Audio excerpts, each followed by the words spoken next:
Cement. Cement Kumbakonam. അത് കുറുപ്പ് സാറേ, secretary കണക്ക് പറയട്ടെ പ്ലീസ്. സിമന്റ് വളരെ വില പിടിച്ചൊരു വസ്തുവാണെന്ന് നിങ്ങൾക്ക് ഏവർക്കും അറിയാമല്ലോ.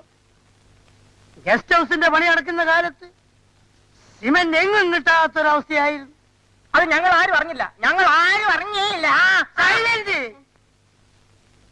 പിന്നെ എന്റെ എല്ലാ സ്വാധീനവും ഉപയോഗിച്ചാണ് ഞാൻ ഇങ്ങനെയെങ്കിലും ഈ സിമന്റ് ഒപ്പിച്ചെടുത്തത്. 1000 ചാക്ക് സിമന്റിന് വെറും തുച്ഛമായ 1,40,000 രൂപയെ കൊടുത്തിട്ടുള്ളൂ. അത് ലാഭമാണ്. എത്ര എത്ര എത്ര എത്ര പറയുമ്പോ കേൾക്കണം. പറഞ്ഞപ്പോ കേട്ടു. 1000 ചാക്ക് സിമന്റിന് 1,40,000 രൂപ പോലും. അപ്പൊ ഒരു ചാക്കിന് എത്ര? കണക്ക് കൂട്ടി നോക്കണം. കൂട്ടി നോക്കണം. തനി കൂട്ടിയാലെന്താ? ഞാൻ പറഞ്ഞ വഴക്കിടാ സാറേ. ഒരു ചാക്കിന് 140 രൂപ. ഒരു ചാക്ക് സിമന്റിന് 140 രൂപ. ക്ഷാമകാലമാണെന്ന് ഓർക്കണം. സുഹൃത്തുക്കളെ ക്ഷമിക്കണം, ഇത് കൊള്ളയാണ്, തട്ടിപ്പ്.